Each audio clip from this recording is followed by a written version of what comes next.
비버리 힐스에 있는 나의 친구 중 한 명이 자신의 가게에서 나에게 이야기해 주었다. 내 형이 저기 골목 앞에서 나와 똑같은 장사를 하고 있네. 형은 돈을 많이 벌어 점원을 2명이나 더 고용했지. 그런데 나는 항상 적자로 허덕이고 있어. 그 원인은 아무래도 환경이라든가 상품 탓은 아니고 나 개인에게 있는 모양일세. 나는 그에게 다음과 같이 이야기해 주었다. 장사나 일이 잘 된다는 것은 장사의 종류나 장소가 좋고 나쁜 것은 문제가 안 돼. 부라는 것은 사람의 마음 상태에 따라 나타나게 되지. 예를 들어 놀라운 재능을 가진 사람이 가난에 허덕이고 있거나 이와는 반대로 재능이 없거나 교육을 받지 못한 사람이 이상하게 돈을 잘 버는 일이 있네. 나는 그에게 틀림없이 부에 이르는 3단계를 이야기해 주었다. 그 결과 그는 그것을 실행하여 놀라울 만큼 번창했다. 첫째, 경제적인 문제로 결코 부정적인 말을 입에 담지 말라. 예를 들면 사무실의 월세를 지불할 수가 없다. 융통이 잘 안 된다. 장사가 잘 안 된다. 무엇이 잘 안 된다는 식의 부정적인 생각이 떠오르면 즉시 다음과 같이 되뇌인다. 나는 영원한 보고와 한 몸이다. 필요한 것은 모두 충족된다. 이것을 1시간에 50번 정도 계속해서 긍정할 수 있으면 부정적인 생각이 당신을 괴롭히는 일은 없을 것이다. 둘째, 내재하는 무한한 부와 당신을 일치시키기 위해서 다음과 같이 날마다 되뇌이는 것을 습관화하라. 신은 곤란할 때에는 언제나 같이 있어주고 도와준다. 신은 언제 어디서나 내가 원하는 모든 좋은 아이디어를 즉석에서 공급해주는 근원이다. 셋째, 매일 밤 잠자리에 들기 전에 다음과 같은 말을 조용히 되풀이하고 당신 자신에게 주입시켜라. 나는 언제나 신에게 감사하고 있다. 영원한 생명은 언제나 내 안에서 약동하고 무한한 부는 언제나 내 안에서 변하지 않는다. 내 친구는 이 정신적 처방에 의해 한층 발전하게 되었다. 그는 성경에서 다음의 말을 발췌한 후 액자에 넣어서 걸어놓았다고 말했다. 광야와 메마른 땅이 기뻐하며 사막이 백합화같이 피어 즐거워하며. 최근에 그는 말했다. 내 마음은 메마른 광야와 사막이었네. 거기에 아무것도 없고 잘하는 것이라고는 무지에서 오는 공포와 허망함과 자기 혐오라는 이름의 잡초뿐이지. 그런데 지금의 나는 승리와 번영의 길을 계속해서 걸을 뿐이네.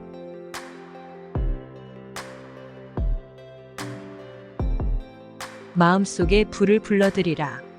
병이란 안정이 없고 균형이 결핍된 상태를 말한다. 당신 주위를 한번 살펴보라. 사람들은 다양한 직업에 종사하고 있다. 하지만 그 중에서 직종이 어떻든 간에 어떤 사람은 부자가 되어 인생 결승점에 훌륭하게 도달하려는 한편에는 같은 분야의 일을 하면서 가난을 감수해야 하고 병든 사람처럼 생활하는 사람이 눈에 띌 것이다. 그들은 한결같이 불안정, 불균형한 상태에 있다. 당신은 몸이 아프면 곧 약을 먹든가 병원에 가서 고치려고 할 것이다. 이와 마찬가지로 마음의 병도 대책을 강구해야 한다. 당신이 지금 부자가 아니더라도 전혀 문제가 되지 않는다. 다만 당신의 마음속을 풍부한 사고, 즉 부, 번영 등으로 가득 채우고 끊임없이 반복적으로 그것이 떠오르도록 해야 한다. 그렇게 하면 잠재의식은 자동적으로 당신의 사고에 반응을 일으킨다. 마침내 당신은 행운을 만나게 된다. 그래서 그 행운이 또다시 행운을 부르고 또 불러 헤아릴 수 없는 번영의 길을 걸어가게 된다. 지금의 당신에게는 어쩌면 빚이 있을지도 모른다. 또는 신용이나 증권이나 그 밖에 눈에 보이는 재산이 없을지도 모른다.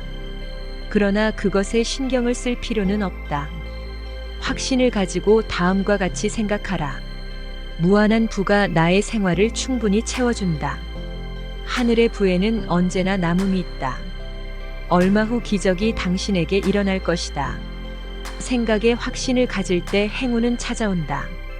생각의 위력은 보거나 만질 수 없다. 그러나 당신이 무엇인가를 생각하면 그것은 반드시 어떠한 형태로서 외부에 나타나게 된다. 다만 좋은 생각이 있어도 그 반대의 생각으로 중화되어 버린다면 그것은 이미 힘을 갖지 못하게 될 성질이 있다. 이 점에 유의하면서 이 성질을 유효하게 살린다면 당신은 잠재의식의 작용을 통하여 틀림없이 눈에 보이는 자본을 만들 수 있을 것이다. 당신의 잠재의식은 당신의 생각에 따라 작용한다. 만약 당신이 가난해질지도 모른다는 두려움을 갖는다면 당신이 지금 매우 풍족할지라도 당신은 틀림없이 가난해진다. 이와 반대로 만약 당신이 부나 정신적인 풍요를 끊임없이 생각한다면 당신은 끝내 풍족하게 될 것이다. 부는 나의 것이라 생각하고 그 생각에 확신을 갖는다면 잠재의식은 당신의 그 생각과 확신에 대답하여 당신에게 행운을 가져다 주게 된다.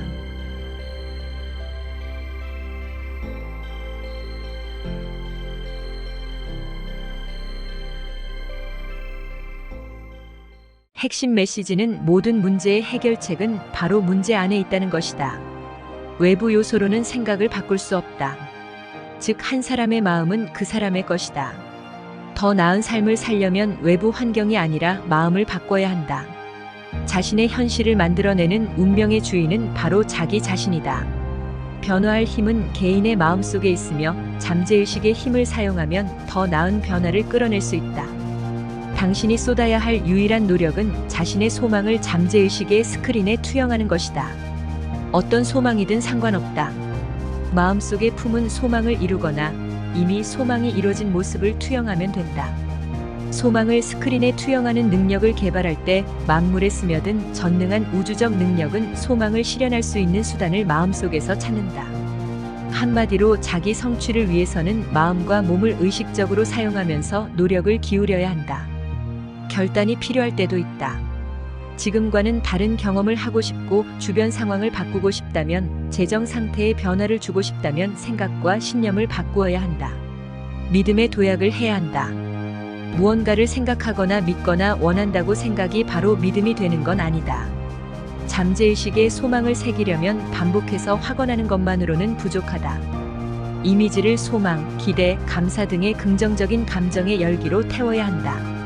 많은 사람이 실제로 재물이 많아야만 부유함을 느낄 수 있다고 착각한다. 사실은 정반대다. 부유하다고 느낄 때만 불을 끌어들인다. 돈이 들어오기를 기다리거나 바라는 것은 함정이다. 먼저 믿음의 도약을 해야 한다.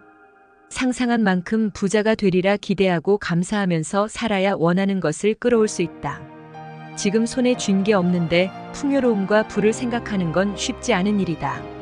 하지만 그렇다고 해서 불가능한 건 아니다.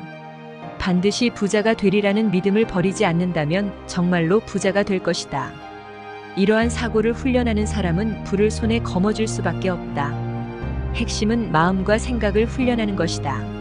진실을 간절히 원하고 갈망할 때 마음 훈련이 시작된다. 마음 훈련이란 진실 어린 믿음과 의견, 이상, 열망을 살피고 이해하는 것이다. 그 이상도 그 이하도 필요하지 않다. 누구든 마음을 훈련할 수 있다. 마음을 새롭게 하고 이전과는 다른 방식으로 사고해야 한다. 우리는 균형 잡힌 삶을 영위하기 위해 태어났다. 돈뿐만 아니라 삶의 모든 방면에서 평화와 조화가 깃들길 소망한다. 그러니 대담하게 아름다움을 누리며 앞길을 인도해달라고, 사랑과 기쁨을 온전히 누리게 해달라고 잠재의식에 요구해야 한다.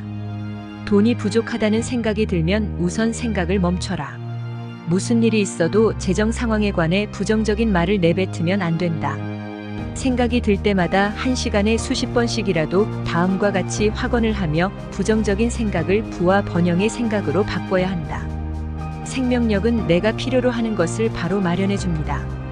그래서 부족할 일이 절대 없습니다. 필요한 돈은 모두 마련됩니다. 우리는 평소에도 생각과 말을 가려서 해야 한다. 돈이 부족하거나 이만큼밖에 없다는 말은 입 밖에도 꺼내지 말라. 어떤 일이 있어도 가난하거나 궁핍하다고 말하면 안 된다.